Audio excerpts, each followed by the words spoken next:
And but before that, we have our last talk for the day, and we have Harriet Walsh from ENS de Lyon, who will speak about multicriticality for random partitions and random unitary matrices. And Harriet, take it away. Thanks, Dan, and all the organizers. So yeah, this is joint work with the same Dan and with Jérémie, who just gave a course this morning. And it's actually, in some ways, a project that unites the two perspectives shown in each half of Gregory and Jérémie's course. Because we start with an idea of multicriticality or multicritical fermions from a paper by Gregory Schehr along with Pierre Doussal and Majumdar. And we extend it to, or we find the same statistics in a discrete model, which allows us to look more into the universality class of that. So actually these multicritical fermions have come up a couple of times in the last few days, most particularly their finite temperature extension. Just to revise the model originally introduced by the Doussal, Majumdar and Schehr, they generalized the free fermion situation where you most classically get Tracy Widom GUE edge statistics. So in that case, you look at free fermions in a harmonic potential. So you have a Hamiltonian that's just like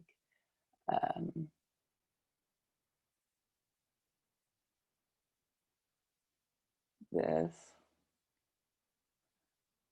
and in position space.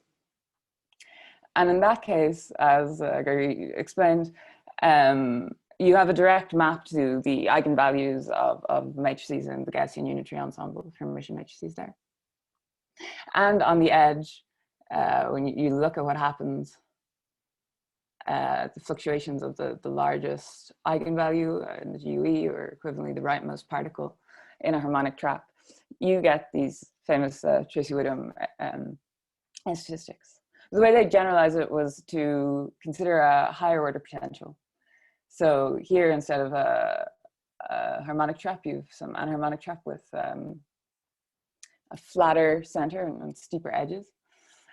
And in that case, you can switch to momentum space and get a rather different edge Hamiltonian. So whereas here in position space, you could just linearize in the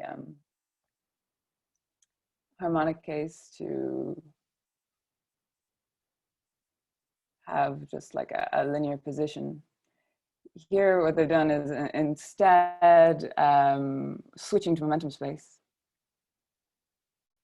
where you have this kind of a change.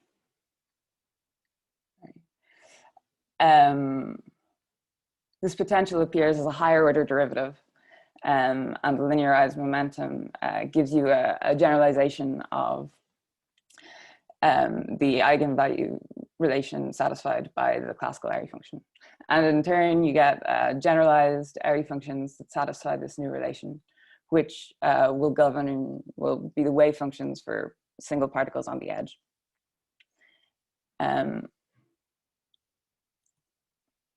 And with that, these are the functions from which you can construct a kernel that will give you all of the edge fluctuation statistics. And at finite temperatures, this extends by the grand canonical ensemble to the same expression we've seen a few times, and reduces back at beta tends to infinity to just a single, to just an integral along the positive real line here. And you can see that qualitatively the distributions that you find on the edge are quite different. And while experimentally there have been verifications for random growth of the Tracy Widom matrices, these new ones will have very distinct different traces, these new resonances. So what can we say about these new distributions? So what we're particularly interested in is the fact that once you generalize beyond n equal 1, the connection with random Hermitian matrices is no longer so apparent.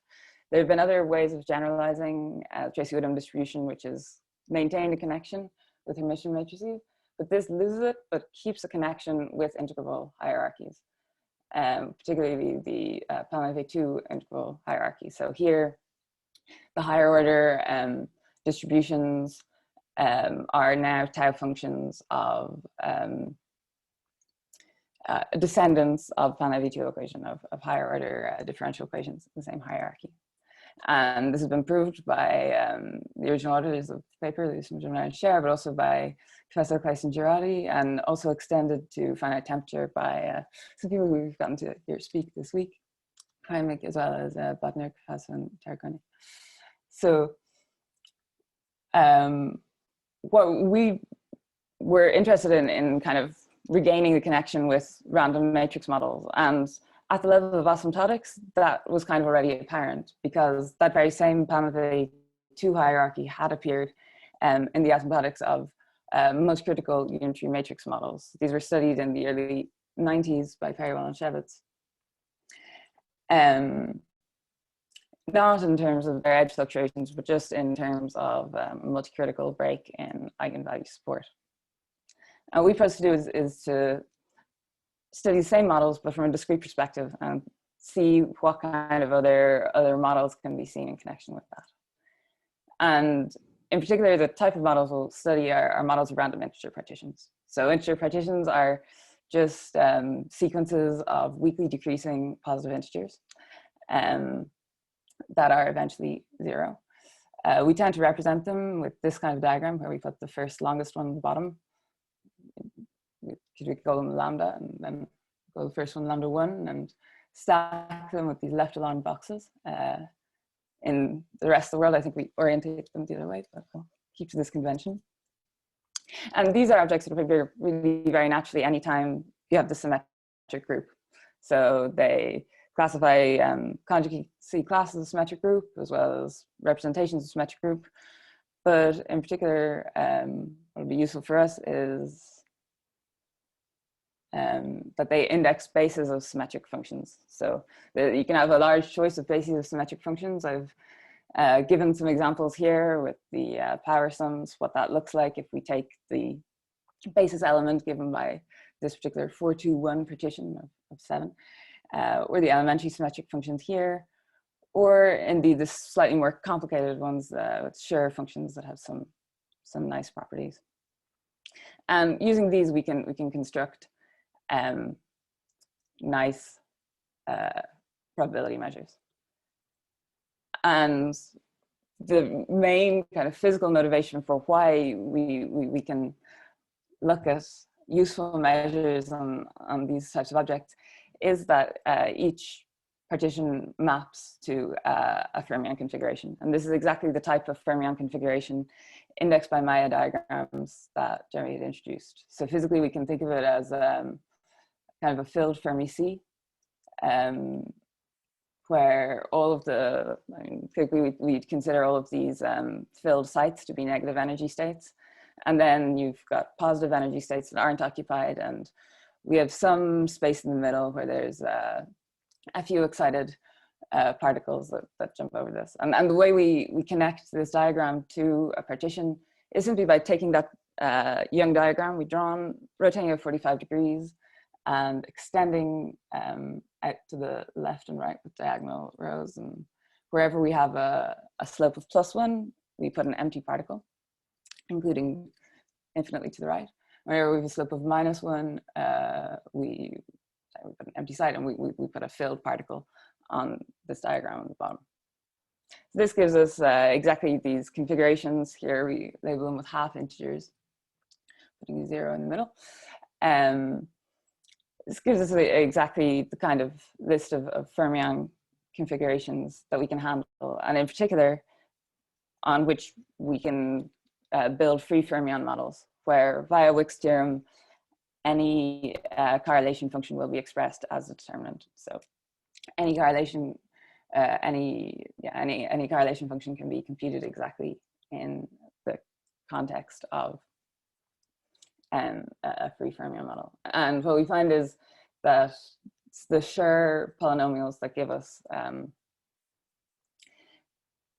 particularly natural description of these models. So I'll just introduce how we can construct these models of random integer partitions now that will have a free fermion or determinantal point process structure, before giving an example of Poisson's Plancherel measure, which was mentioned in the last talk as something that folds out of these discrete fermion models, before passing to the multicritical case and onto a connection between the multicritical case and particular unitary matrix models. So just to recall the toolbox that we have, here we'll just start with a vacuum. This is the domain wall boundary condition, where we have every state filled to the left of 0, or every negative energy state filled, and every positive energy state empty. And the tools that we'll need to build up some states will be just creation, where if we act on the kth site and find a hole, we can put a particle. If we find a particle, we just kill the state completely. Annihilation, where if we find a particle, we can just take it away and put a hole in that place, and then where if we find a hole, we'll just kill the state completely. Which between the two give us an indicator function. So if we look for a particle and kill it if it's there and recreate it, if we do that, we'll just return the same state once the particle is present, and 0 if the particle is absent that side. And then we can have these jump operators. So this is a slightly more general case where if we'll act on kind of translation invariance, will act on all sites in the Maya diagram at once, and wherever we can destroy a particle, we'll destroy it, and wherever we can recreate it, our sites to the left, in this case, we'll recreate it there. And you can note that the kind of adjoint operator of this is just the same with a minus. And with this, we also have the canonical anti-commutation relation for the creation annihilation operators, which is exactly what lets us apply Wick's theorem and extract determinants in turn. So how does this work at the level of partitions? So we start, this is what a domain wall boundary condition looks like. On the partition end, we just have an empty partition. It's just the empty set. And say we act with one particle, so or with the single kind of hopping operator. So that'll shift it, shift the only particle that has a site free to the right by 1, and it'll add a box on the Young diagram above here. So now we've just the partition 1. We can also add a larger hop, say, so more general case. So we act with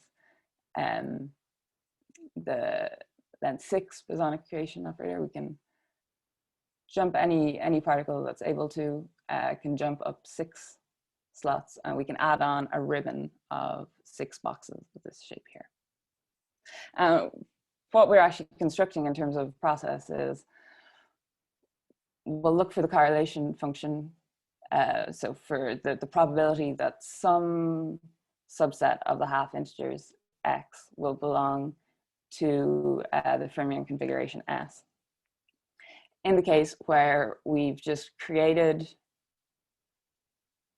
states from the domain wall vacuum, where we weight each creation operator with some parameter tr here.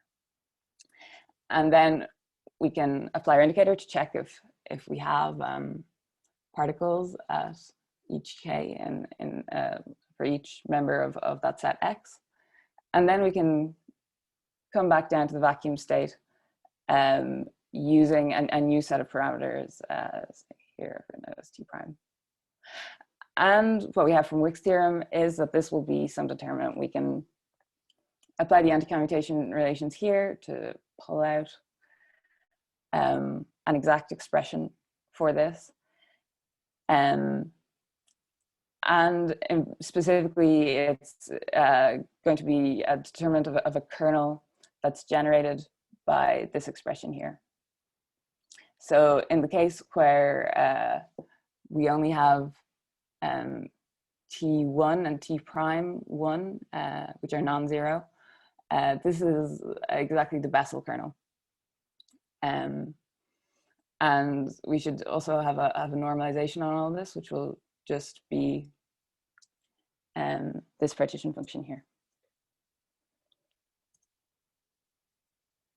But we've kind of forgotten about our partitions. So when we look at a particular state that's indexed by a partition, so in effect, we're going to instead look for K in the fermion configuration corresponding to the partition S, so an infinite set.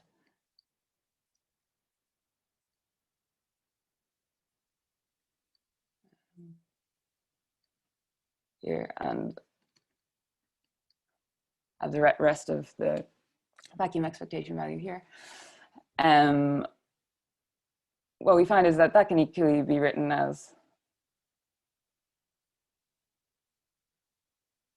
this kind of a projector onto these sets and onto these partition index states.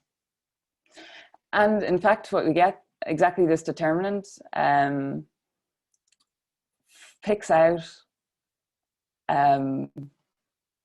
these complete homogeneous symmetric functions in variables t called mu times, or in other words, they're the power sums. So in terms of typical symmetric functions, or that these are symmetric functions of kind of implicit variables xi, which are related to our tr power sums by this relation here.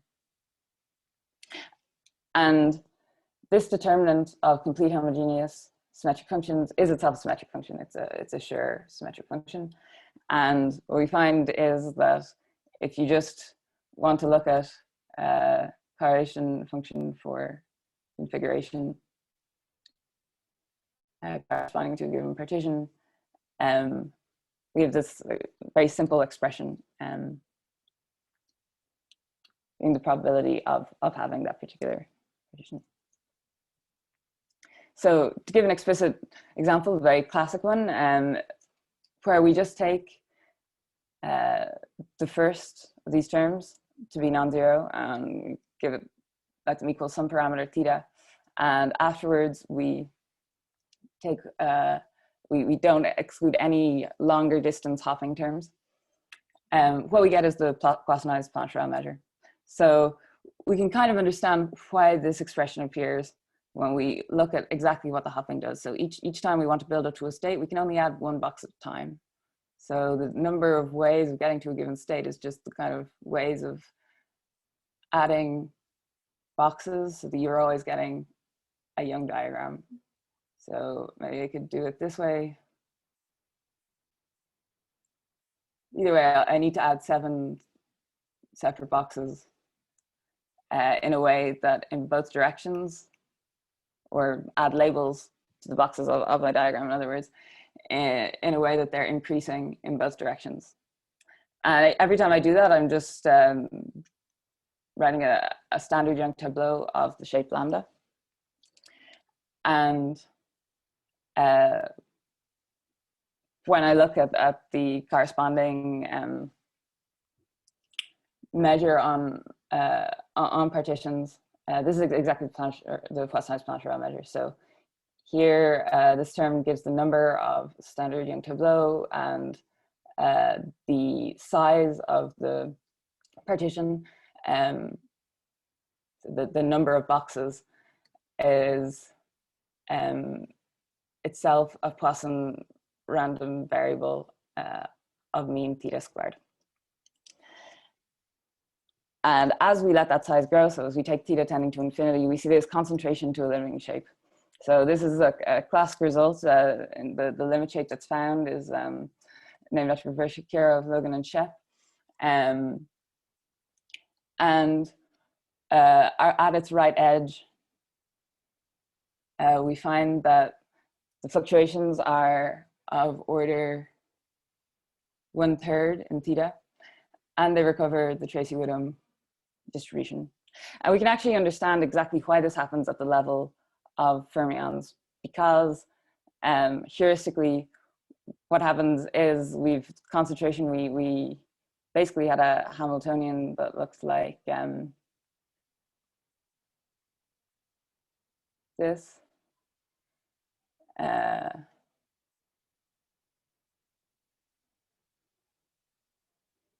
And this corresponds eventually to exactly the edge Hamiltonian you find for fermions and harmonic trap. On the other hand, on the combinatorial end, this also has a very natural interpretation. Through the RSK algorithm, we see that the first part of a partition distributed with exactly this measure will correspond to the longest increasing subsequence of a uniform random permutation of lengths, in this case of length mean theta squared. So this is also shown in this case, some classical literature by Betea and Johansson. But now we want to look at a more general case where we go outside of this kind of KPZ universality class 1/3 fluctuations. And how we do that is we allow for further hopping. So first we need to concern ourselves with in what cases we actually have a correct measure from a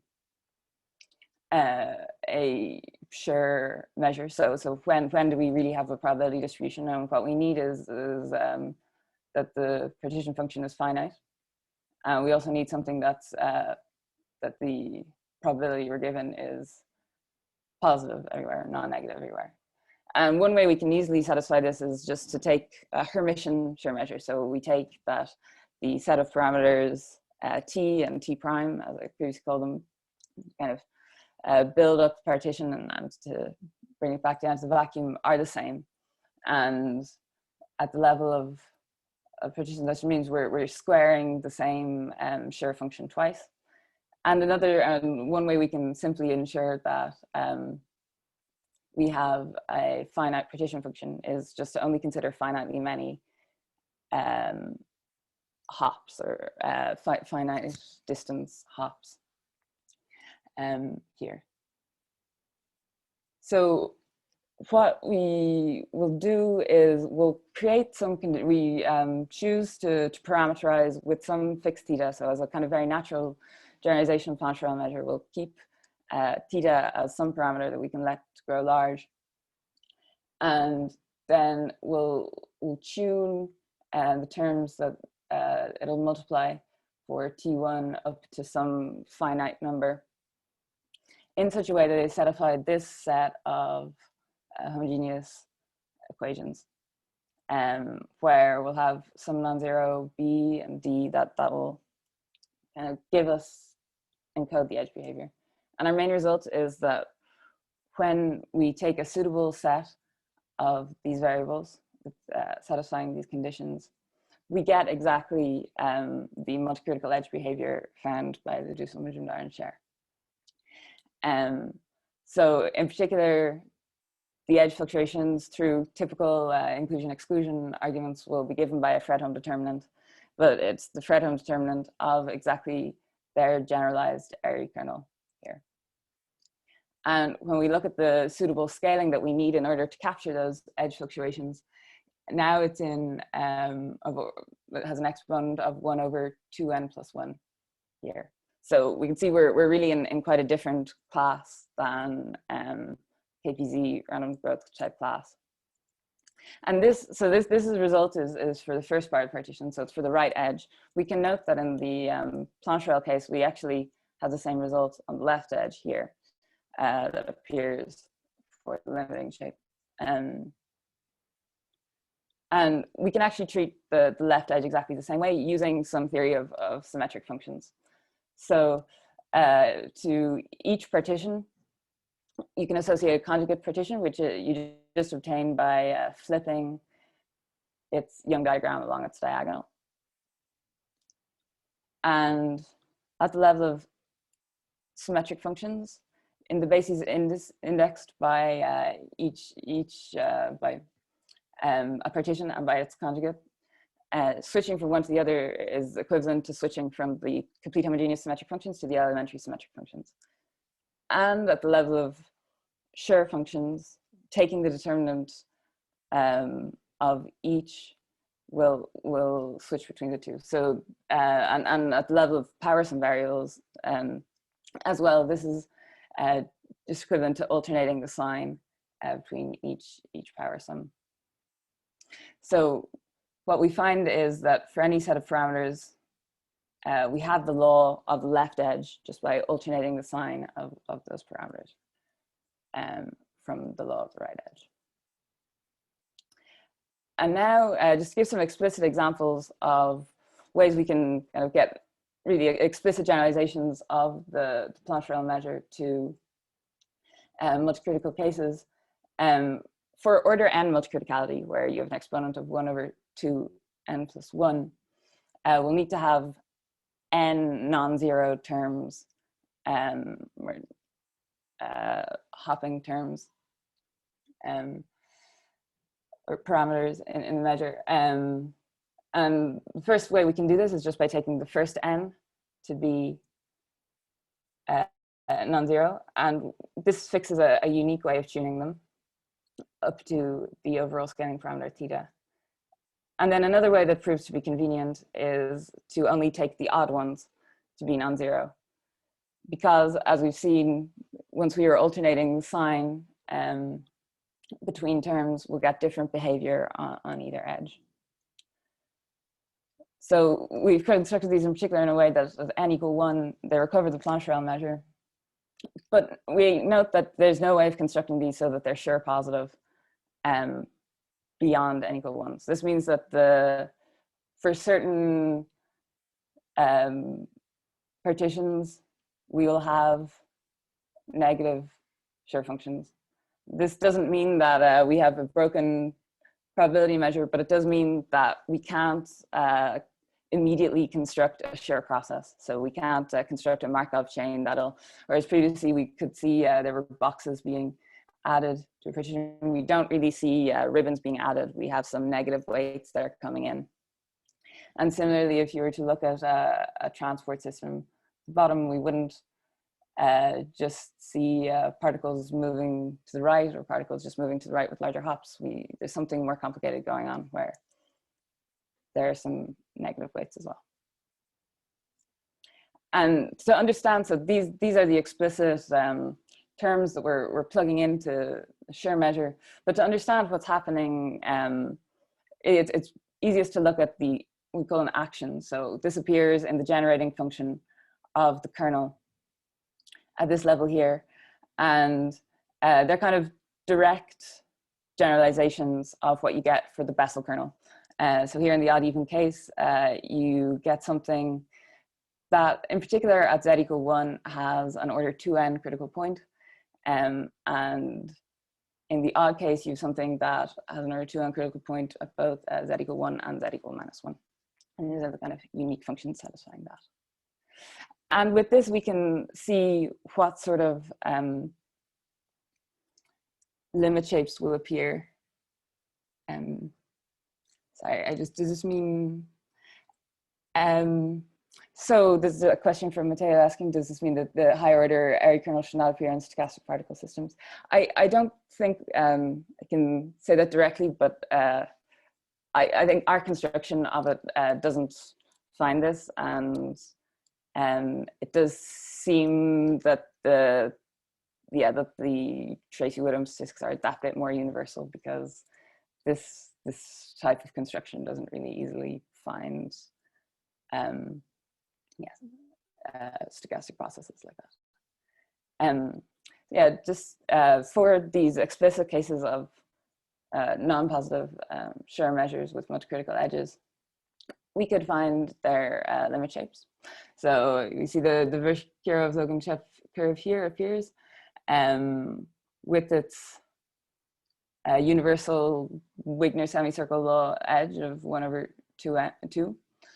But as we go to higher n, this right edge will disappear with 1 over 2n. So you can see quite immediately from that edge, which has multicritical scaling, that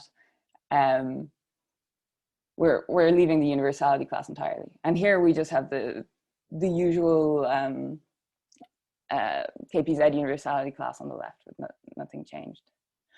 But we also have an alternative construction where we can just put exactly the same 1 over 2n vanishing edge on the left and on the right.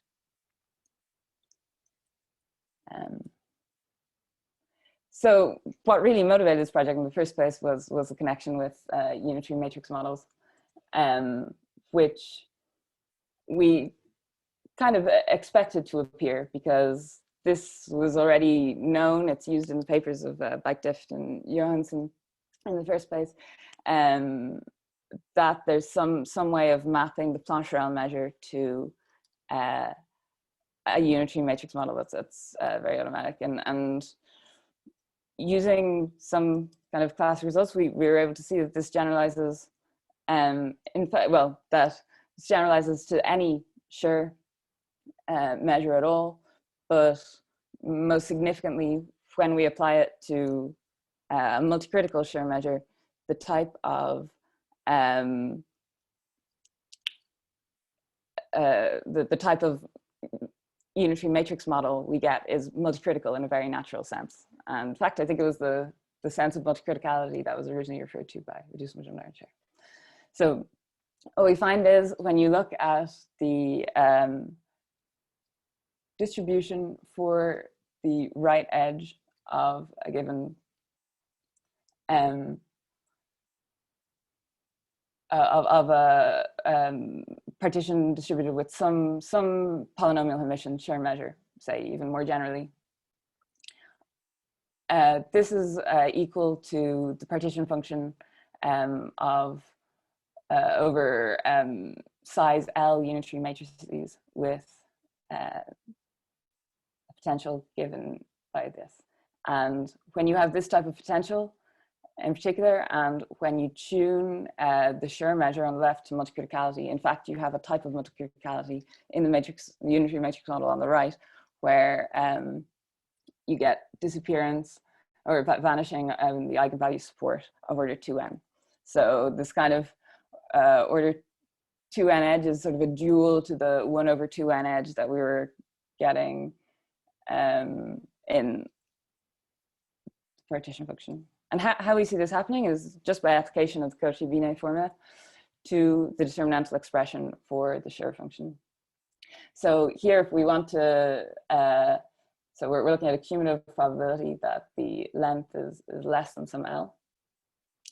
So that means these Schur functions are determinants with indices. So if we switch to the conjugate partition, which means our Schur functions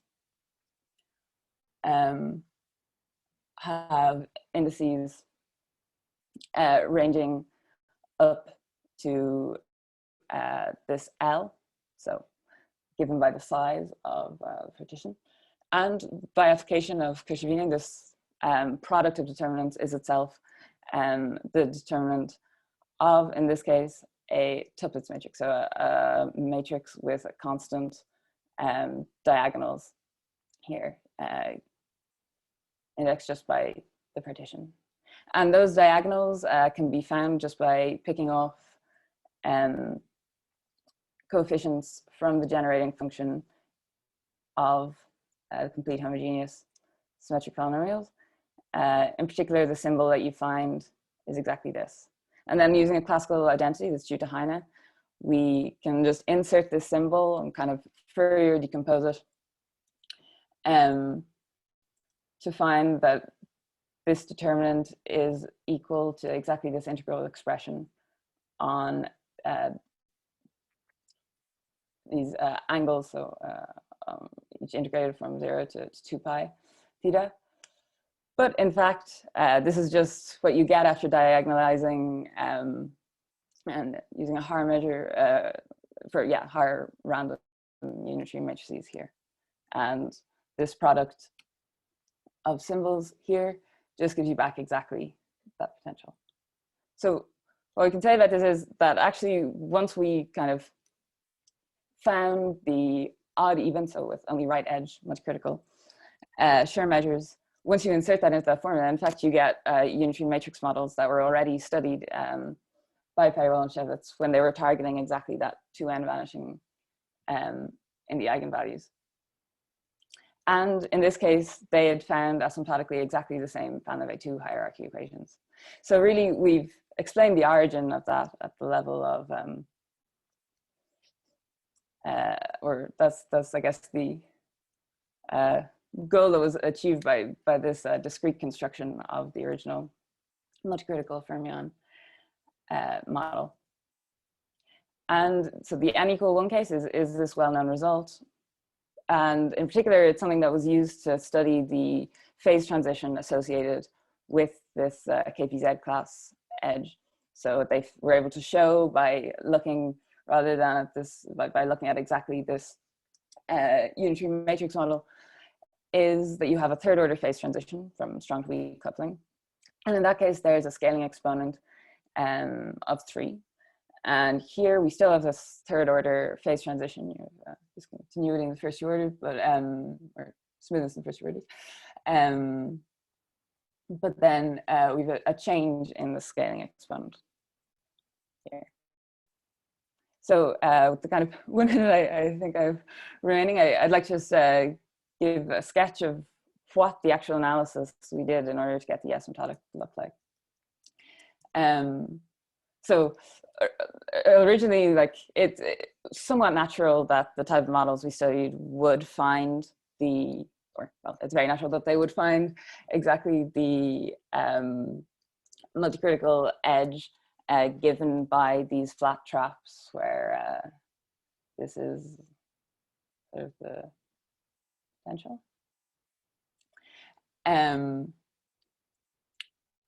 Because if we just look at what's happening at the edge of our discrete model and its eigenfunctions, so these are kind of generalized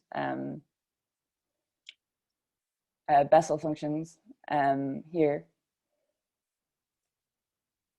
What we see is taking the theta tending to infinity limit, we'll just regain something that looks in the continuum limit like this. And actually, around the same time that we put our paper on the archive, there was another one from Humira and Zahavi where they got the same kind of results by looking more at the generating function of these eigenvalues that you have in the discrete model. So essentially what that looks like is when you're taking these hopping terms that are discrete around each k, and you, what we have is we've cancellation, these in the continuum limit, these amounts to a sum of derivatives. But we have cancellation of the first n-1 derivatives, or 2n-1 derivatives rather. We only get this, so the first development, rather than having the square term for the Tracy Widom class, where we have this higher order derivative here.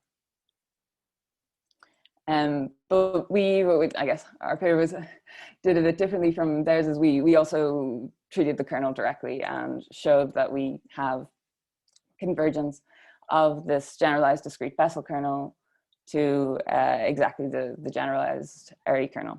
So I'll only talk about this at 0 temperature, but it's worth noting that this generalizes very, very directly to what happens at finite temperature, because the treatment is exactly the same as for the Plancherel measure, and the kind of difference in analysis is exactly the same. So what we're looking at is the integral representation of this kernel, and we'll look at it in as you look at this theta tends to infinity limit. This is just dominated by its saddle point. So in particular, when we can tune u to scale with theta in the first instance to get the limit shape, so to scale with the size of partitions. But at the edge, we'll see something different. So where we have saddle points from wherever this the derivative of this action is 0 at the edge, we'll have a much higher order saddle point. And this, I think, gives a different sense to multicriticality that's a little more natural in that a different interpretation, same thing in that when we look at what happens on the complex plane, we've more saddle points coalescing together. And hopefully a Mathematica notebook is going to be showing. So explicitly,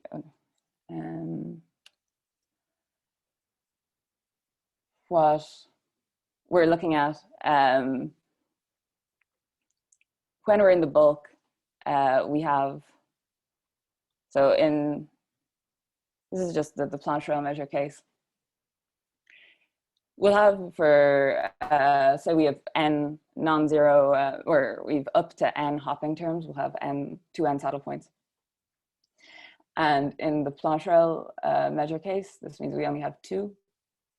And when we're in the bulk, they're moving along the unit circle as we parameterize the position. And on the left-hand side, we have this Fermion region where every state is occupied because we have the particular configuration of 2 real saddle points. And then right on the edge, they coalesce together and we have this degree 2 saddle point. And then on the right-hand side, we again get a frozen region, but with no particles because they shoot off to the right. What happens at higher order? So here I'm just using the very minimal one. So we only have 2n saddle points for order 2n. We find that at that right edge, we have all 4 saddle points coalescing together. And then in the bulk, we only have 2 that stay on the unit circle that give a sign kernel and give a limit shape. And then left-hand edge, only 2 come together again to give that edge. And as we go to higher and higher order, we just get more and more saddle points coming together in the edge that we're interested in. And similarly, we can look at what happens where we have the same edge on both sides. And here we've twice as many saddle points. And at either end, half of them coalesce together at either edge.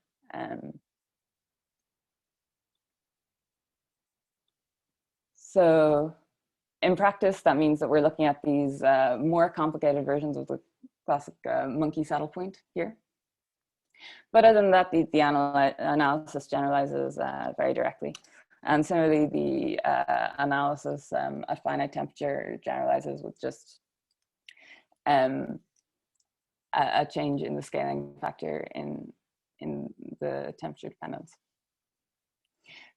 So in particular, we tune the positions we look at to have this 1/2 n+1 index and their dependence on theta. And then we take a suitable choice of contours. Here again, we'll take these contours that just go just inside and just outside the unit circle. And with this parameterization, they map to just these 2 lines either way once you zoom in close enough. So it's a bit different from some other parameterizations of the Plancherel integral, but it works at finite temperature, and also here it's a particularly simple generalization. And once we apply that in this new parameterization along these contours close to the edge, what falls out is exactly the 0 temperature generalized area kernel. And so this is our main results of this work. So to conclude, what we were able to do was to find the same edge statistics using a discrete model, which kind of on one hand gives an insight into what particle models might correspond to this.